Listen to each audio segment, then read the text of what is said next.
एक समय की बात है, एक राजा ने अपने मंत्री से कहा कि मंत्री जी, आपको क्या लगता है, क्या मैं इस नगर का सबसे बुद्धिमान व्यक्ति हूं? अब मंत्री तो राजा के पास नौकरी करता था, तो उसने कहा कि राजा साहब, कैसी बात करते हैं, आप नगर के राजा हैं तो सबसे बुद्धिमान आप ही हुए। राजा ने कहा, नहीं मंत्री जी, राजपाट तो मुझे विरासत में मिला है, लेकिन बुद्धि विरासत में नहीं मिलती। सच बात बताओ मंत्री जी, क्या मैं बुद्धिमान हूं? तो मंत्री जी ने कहा, नहीं राजा साहब, आप इस नगर के सबसे बुद्धिमान व्यक्ति नहीं हैं। यह बात सुनकर राजा को जरा सा गुस्सा आया, लेकिन राजा ने गुस्सा नहीं किया, क्योंकि राजा को पता था कि बुद्धिमान व्यक्ति कभी गुस्सा नहीं करता है। राजा ने अपने मंत्री से कहा कि मंत्री जी, तो फिर बताओ कि बुद्धिमान आदमी कैसा होता है? तो मंत्री ने कहा कि राजा साहब, मैं बुद्धिमान नहीं हूं। इस नगर में बहुत सारे बुद्धिमान लोग होंगे, लेकिन हमें उनको ढूंढना पड़ेगा। तो राजा ने कहा कि ठीक है, इसमें ढूंढने की क्या जरूरत है, हम यहां के राजा हैं। आप नगर में ऐलान करवा दीजिए कि जो बुद्धिमान आदमी हो वह हमारे राज्य में आ जाए, उसको राजा साहब बुला रहे हैं। यह बात सुनने के बाद मंत्री जी ने कहा कि राजा साहब, बुद्धिमान आदमी कभी भी अपने आप को बुद्धिमान नहीं कहता है, इसीलिए अगर हम ऐलान कर भी देंगे तो हमारा महल मूर्खों से भर जाएगा, क्योंकि मूर्ख आदमी ही अपने आप को बुद्धिमान कहता है, और वह अपने आप को बुद्धिमान साबित करने के लिए यहां आकर अनाप शनाप बातें करेगा। इसीलिए हमें कोई और रास्ता ढूंढना होगा। उसके बाद मंत्री जी रात भर सोचते हैं कि ऐसा कौन सा तरीका हो सकता है जिससे कि बुद्धिमान आदमी हमारे राजा के पास आ जाए। दूसरे दिन मंत्री जी राजा के पास जाते हैं और कहते हैं कि राजा साहब, आपके लिए मेरे पास एक बहुत अच्छी तरकीब है। यदि हम यह तरीका अपनाते हैं तो बहुत ही जल्दी बुद्धिमान आदमी हमारे पास आ जाएगा। राजा ने कहा कि ठीक है, बताओ कौन सा तरीका है। मंत्री जी ने कहा कि हम पूरे नगर में एक ऐलान कर देते हैं कि जो कोई भी व्यक्ति कोई ऐसी बात बताएगा जो हमारे राजा ने कभी ना सुनी हो, तो हम उसको 1000 मोहरे देंगे। ये सुनने के बाद राजा कुछ हैरान सा हुआ। राजा ने कहा, मंत्री जी, आप क्या चाहते हैं कि हम कंगाल हो जाएं? ऐसी तो बहुत सारी बातें हैं जो हमने सुनी नहीं है, और कोई व्यक्ति आकर हमें यह बातें बताएगा तो हमें 1000 मोहरे देनी होंगी। लेकिन जो बुद्धिमान आदमी होगा वह हमसे कोई नई बात नहीं करेगा, बल्कि वह आदमी मोहरे पाने के लिए कुछ ऐसा तरीका अपनाए कि हमारे पास कोई और रास्ता ही नहीं बचेगा, और हमें वह 1000 मोहरे देनी ही होंगे। यदि कोई ऐसा आदमी हमारे सामने आएगा तो हम उसे जान लेंगे, क्योंकि वही आदमी बुद्धिमान होगा। उस राजा ने पूरे राज्य में ऐलान करवा दिया, तो बहुत सारे लोग आने लगे राजा को नई नई बातें बताने के लिए। हर बात को सुनकर राजा यही कहता है कि भाई, ये बात तो मैंने सुनी हुई है। दूसरे राज्यों से भी लोग आने लगे, क्योंकि 1000 मोहरों की लालच में बहुत सारे लोगों ने अलग अलग बातें बताई। कोई आदमी बहुत पुरानी बात बताता, तो कोई व्यक्ति बहुत ही दूर की बात बताता।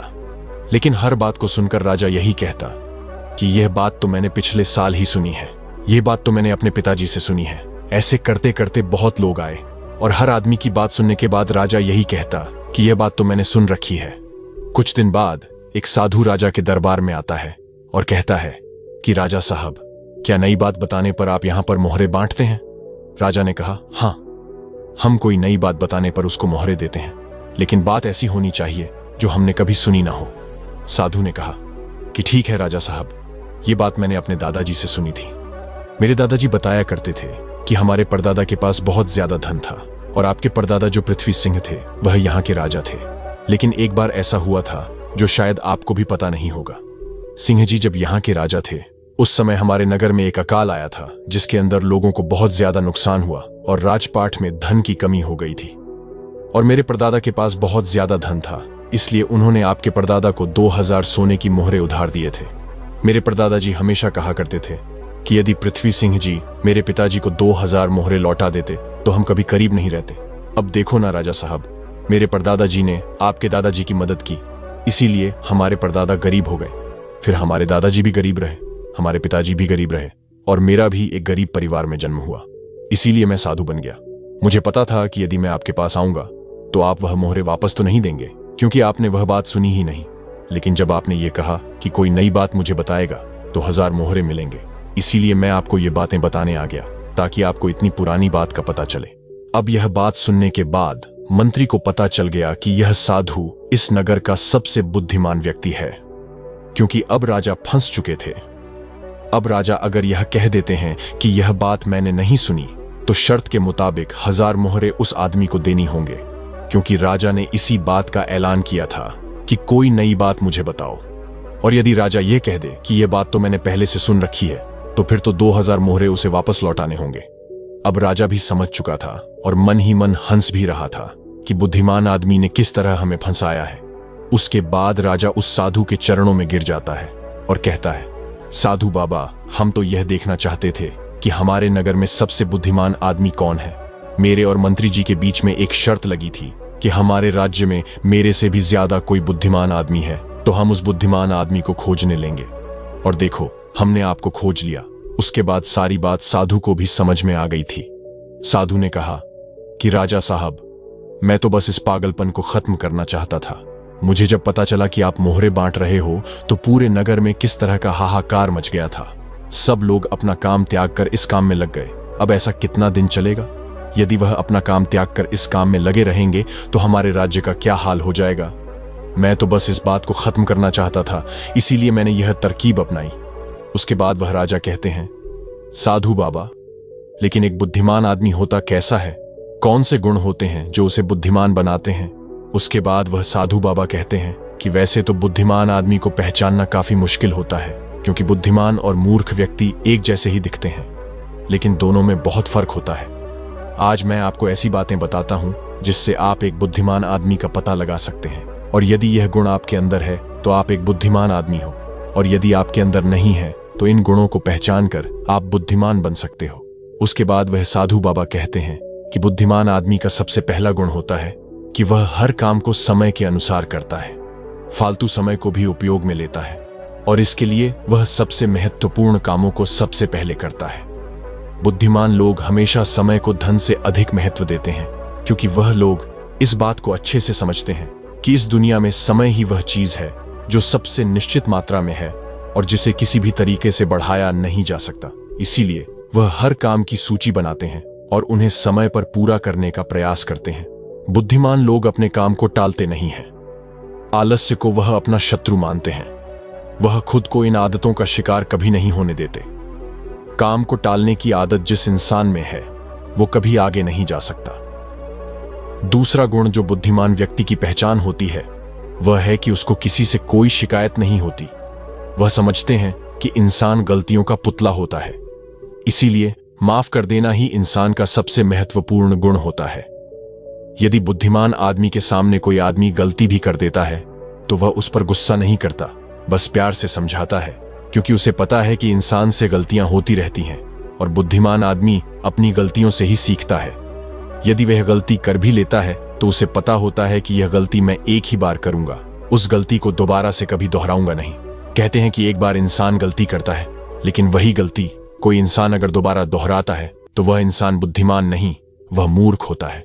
इसीलिए बुद्धिमान यदि गलती कर भी देता है तो वह एक बार ही करेगा और उस गलती से बहुत कुछ सीख भी लेगा।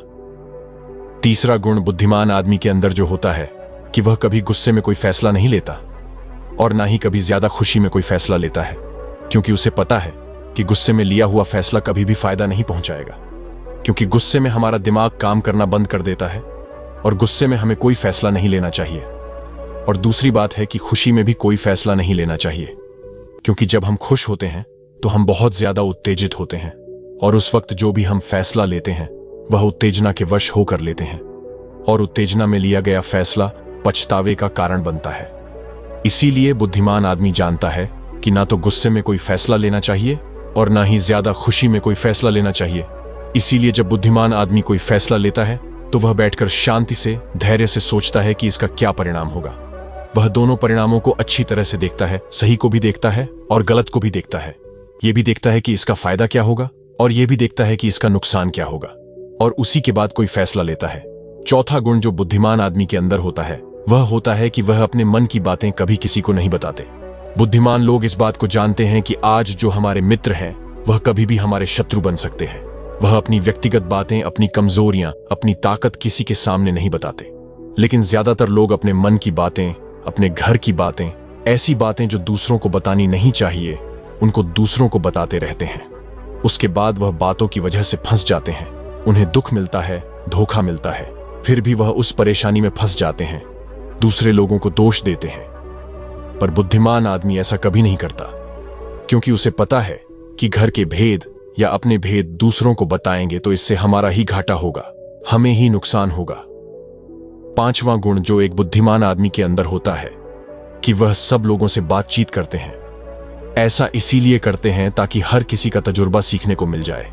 वो इस बात को समझते हैं कि किसी भी क्षेत्र का सफल आदमी सिर्फ कुछ ही मिनटों में उन्हें वह बातें बता सकता है जिसे सीखने में उन्हें सालों लग जाते हैं। एक बुद्धिमान आदमी सफल व्यक्ति के साथ साथ उसकी असफलताओं से भी सीखता है और उन सभी बातों पर अमल करता है जो उसके सीखने लायक होती हैं, क्योंकि एक व्यक्ति यदि अपने जीवन में सीखने की कोशिश करता है तो उसकी उम्र कम पड़ जाती है। ये चाणक्य ने भी कहा है।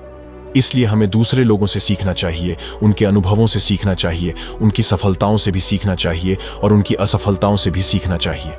छठा गुण जो बुद्धिमान आदमी की पहचान होती है वह यह कि यदि वह कोई भी कार्य शुरू करते हैं तो उस कार्य के पूरा होने तक किसी को भी नहीं बताते। लेकिन जो बुद्धिहीन लोग होते हैं वह काम शुरू करने से पहले ही सबको बताना शुरू कर देते हैं। उन्हें लगता है कि हमारी वाहवाही होगी और यही उनकी सबसे दिग्गज कमी होती है, क्योंकि यदि हम किसी काम की शुरुआत करते हैं और पहले ही सबको बता देते हैं तो बाद में उस काम के नाकामयाब होने पर हमारी बेइज्जती होती है। लोगों की नजर में हम असफल आदमी की श्रेणी में आ जाते हैं, और यदि हम अपने काम को शुरू करते वक्त किसी को उसके बारे में बताते नहीं हैं तो काम पूरा होने पर लोगों को खुद ही पता चल जाएगा और वही लोग बोलेंगे कि यह आदमी कितना शांत है, अंदर से कितना अहंकार शून्य है कि इतनी दिग्गज कामयाबी हासिल करने के बाद भी इसने कभी किसी को कुछ नहीं बताया। और यही लोगों की सोच समाज में आपको प्रतिष्ठावान बनाती है। सातवां गुण जो बुद्धिमान आदमी की पहचान होती है वह होती है कि बुद्धिमान आदमी कभी भी अपने आप को बुद्धिमान नहीं समझता। वह हमेशा शिष्य बनकर रहता है, गुरु कभी नहीं बनता, क्योंकि जब आदमी गुरु बन जाता है तो उसकी सीखने की क्षमता खत्म हो जाती है। वह दूसरों को सिखाता तो है लेकिन खुद कभी नहीं सीख पाता। लेकिन बुद्धिमान आदमी कभी भी अपने आप को सीखने से रोक नहीं सकता। वह जीवन पर्यंत कुछ ना कुछ सीखता रहता है, क्योंकि दुनिया में कुछ भी सीखना हो तो हम छोटा बनकर सीख सकते हैं। दिग्गज बनकर, अहंकार से भरकर, अपने आप को बुद्धिमान समझकर कोई चीज सीखी नहीं जा सकती है। इसके बाद वह साधु महात्मा कहते हैं कि इसीलिए राजा साहब आपने इतना अच्छा तरीका निकाला एक बुद्धिमान आदमी को धरने के लिए। यदि आप सीधे ही लोगों को यह बताते कि कोई बुद्धिमान हो तो हमारे राज्य में आ जाओ, तो बहुत सारे मूर्ख लोग आ जाते, पर कोई बुद्धिमान आदमी नहीं आता, क्योंकि वह अपने आप को बुद्धिमान मानता ही नहीं है। और यह बुद्धिमान आदमी का सबसे महत्वपूर्ण गुण होता है। आठवां गुण जो एक बुद्धिमान आदमी में होता है वह यह कि बुद्धिमान आदमी अपने हर काम को ध्यान बना लेते हैं। बुद्धिमान आदमी को पता होता है कि दुनिया में कुछ भी संग्रह कर लो, यहां पर कुछ संग्रह करने जैसा है नहीं, क्योंकि मौत के बाद हम एक भी सुई अपने साथ नहीं ले जा सकते। इसीलिए वह ध्यान और आध्यात्मिकता को ज्यादा महत्व देते हैं। वह ऐसा तरीका खोजते हैं जिससे उनका हर काम ध्यान बन जाए। नौवां गुण जो एक बुद्धिमान आदमी की पहचान होता है वह यह कि बुद्धिमान आदमी बहुत जल्दी उत्तेजित नहीं होता। चाहे कितना भी बुरा समय हो, चाहे कितना भी अच्छा समय हो, वह स्थिर बने रहते हैं, वह शांत बने रहते हैं, और यही उनकी बुद्धिमानी की सबसे अहम पहचान होती है। आम आदमी जरा सी खुशी मिलने पर बहुत ज्यादा उत्तेजित हो जाता है, या फिर जरा सा दुख मिलने पर बहुत ज्यादा दुखी हो जाता है। लेकिन एक बुद्धिमान आदमी जानता है कि समय हमेशा बदलता रहता है। यही समय की आदत है, यही समय की फितरत है।